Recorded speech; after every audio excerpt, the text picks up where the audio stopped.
तब प्रतापी परशुराम ने श्री राम से ऐसा कहा तो श्री राम ने कहा, परशुराम तब से अर्जित अपने यश और कीर्ति राम के द्वारा विनिष्ट देख करके परशुराम ने देखा कि राम को क्रोध आ रहा है, कहीं राम मेरी तप यश और कीर्ति को समाप्त न कर दे। तो बोले, राम की परिदक्षिणा करके धीरे से उस सभा को छोड़ करके चले जाते हैं। मैं निवेदन करने लगी। जब परशुराम चले गए तो जो राजा जनक कर रहे थे, क्या कर रहे थे बोलो? अपनी बेटियों को विदा करने की तैयारी कर रहे थे। पर उससे पहले एक पिता वहां पर आकर के खड़ा हो गया और उस पिता का नाम था राजा, बोलो, दशरथ। राजा दशरथ हाथ जोड़ करके कहते हैं राजा जनक से, आपका बहुत बहुत धन्यवाद, मैं ऋणी हूं आपका। शब्दों पर ध्यान देना, मैं ऋणी हूं आपका, आपने अपनी पुत्रियों को मुझे दिया है। ओहो, इतने सरल शब्द सुनकर के राजा जनक नतमस्तक होकर के आंखों में आंसू भर करके कहते हैं, हे राजन, पुत्री का पिता तो दीनहीन होता है, आप पुत्री के पिता के ऋणी कैसे हो सकते हैं? मैं तो आपका धन्यवाद करता हूं, आपने मेरी पुत्रियों को अपने कुल की वधू स्वीकार किया। ये धन दौलत, ये सब कुछ मेरी पुत्रियों का है, मैं आपको क्या दे सकता हूं? आपने तो राम, लक्ष्मण, भरत, शत्रुघ्न जैसे पुत्र इस संसार को दे दिए हैं, मैं क्या दे सकता हूं? लेकिन फिर भी मैं अपनी बेटियों को खाली हाथ नहीं भेजना चाहता, कुछ देना चाहता हूं। जब ये कहा तो दुनिया के लोगों, राजा दशरथ हाथ जोड़ करके आंखों में आंसू लेकर के रो पड़े। कहते हैं, नहीं महाराज, अरे जिस पिता ने अपने हृदय का, कलेजे का टुकड़ा अपनी बेटी को दे दिया हो, भला उस पिता से मैं कुछ और भी लेने की आशंका करूं? उस पिता से कुछ और भी लूं मैं?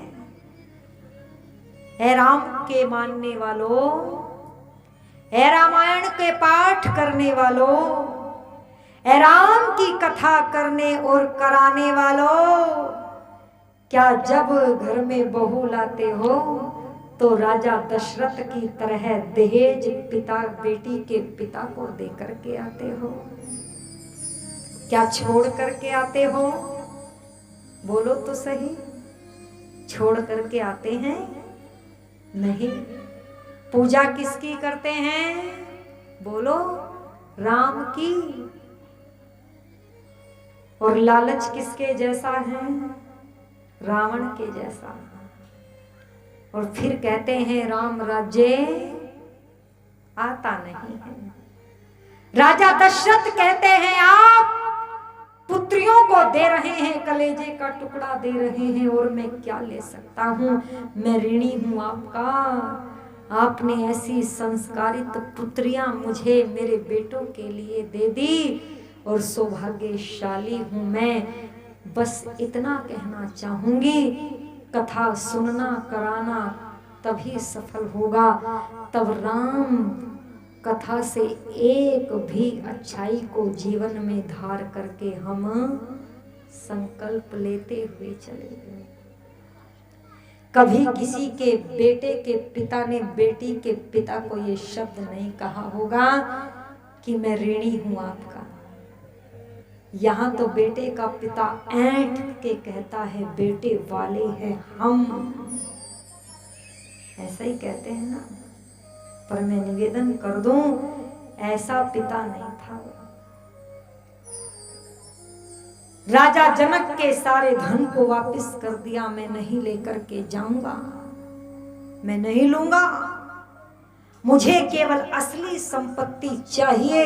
मेरी संपत्ति है मेरी 4 पुत्र वधू, वो मुझे दे दीजिए।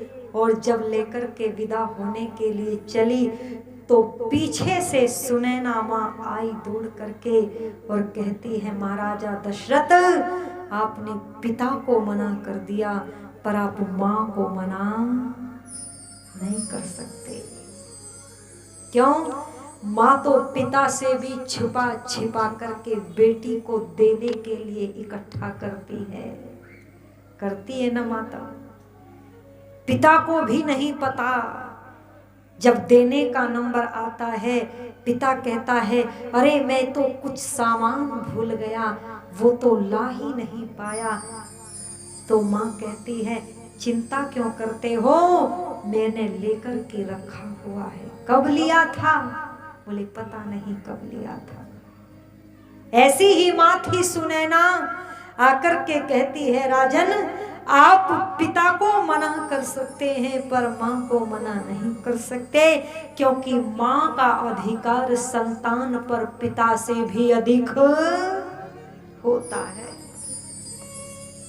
राजा दशरथ हाथ जोड़ करके खड़े हो गए, बोले आपको कैसे मना कर सकता हूँ देवी, दे दीजिए। आप क्या देना चाहती हैं? कुछ देना चाहती हूँ अपनी बेटी को, अपनी बेटियों को मैं भी कुछ देना चाहती हूँ।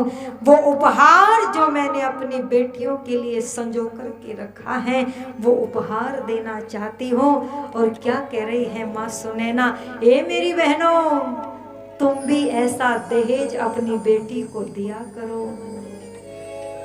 दोगी? लोग कहते हैं दहेज नहीं देना, नहीं लेना, पर जिस दहेज को देने लेने की निषेध है, बोले उसका निषेध होता नहीं। पर माँ सुनैना एक दहेज दे रही है और क्या कह रही है, अपनी बेटियों को गले से लगा करके रोक करके कहती है, ले जा मेरी बेटी। क्या ले जा? मानिए दुलारी मेरा कहना, इस भांति रहना जाके ससुराल। ये दे रही है माँ। मानिए दुलारी मेरा कहना, इस भांति रहना जाके ससुराल। सब कुछ पड़ेगा बेटे सहना। ये मत सोचना मेरी बेटी राजा दशरथ के घर जा रही है, कुछ भी जीवन में सहना पड़ सकता है। क्या? सब कुछ पड़ेगा बेटी सहना, पर कुछ ना कहना जाके ससुराल में। सब कुछ पड़ेगा बेटी सहना, पर कुछ ना कहना जाके ससुराल में। मानिए दुलारी मेरा कहना, इस भांति रहना जाके ससुराल में।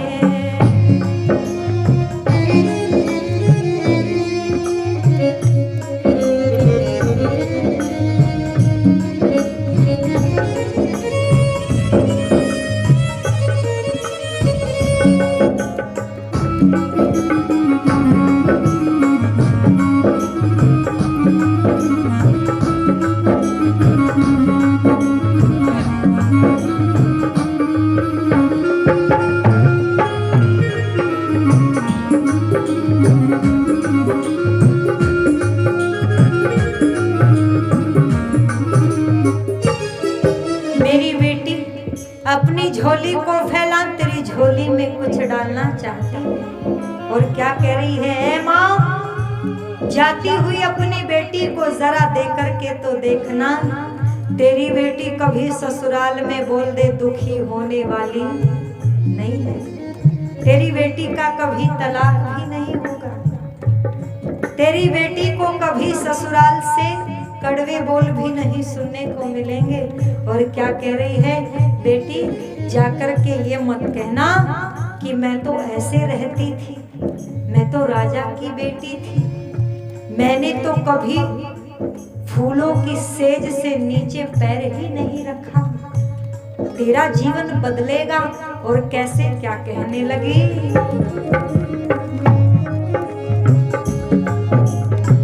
छोड़ कर चली है आज बाबुल का अंगना, छोड़ कर चली है आज बाबुल का अंगना। सखिया सहेलियां भी कोई तेरे संग ना, सखिया सहेलियां भी कोई तेरे संग ना।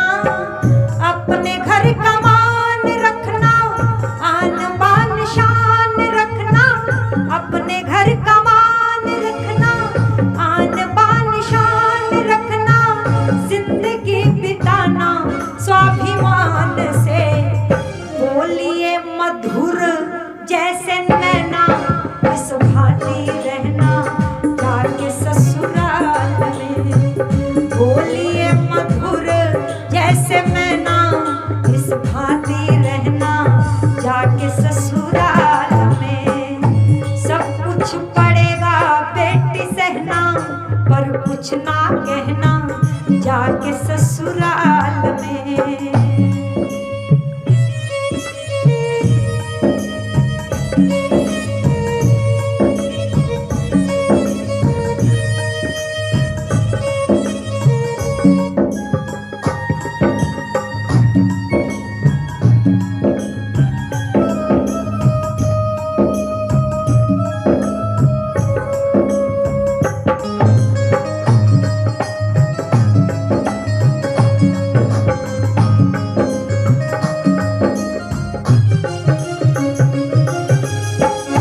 कुछ लोग मिलेंगे मेरी बेटी, और वो लोग कौन होंगे।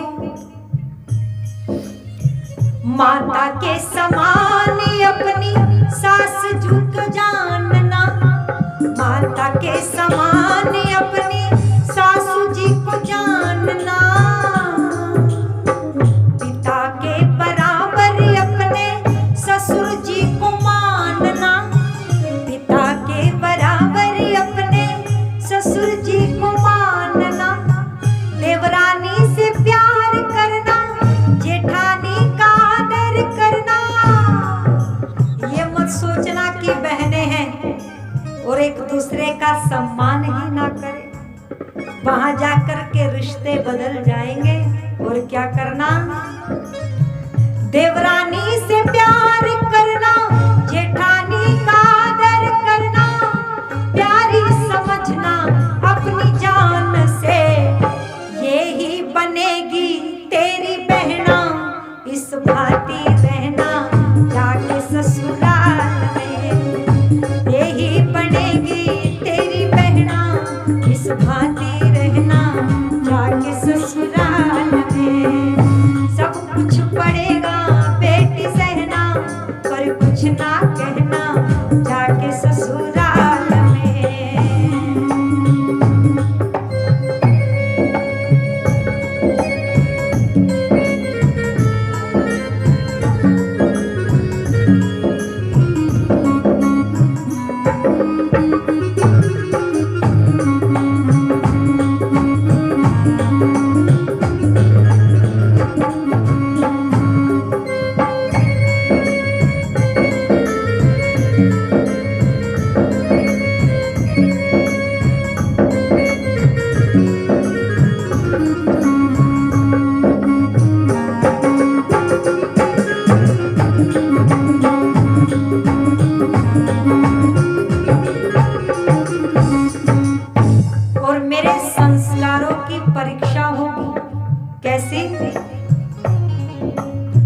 कभी कभी सांस तेरी कड़वे बोल बोलेगी, कभी कभी सांस तेरी कड़वे बोल बोलेगी।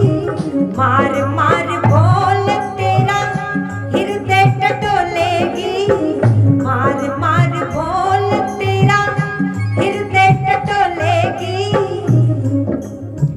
कभी कुछ न बोलना तू, अपना मुंह न खोलना तू, नीचे झुका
ऐसा हो। माँ कह रही है क्या?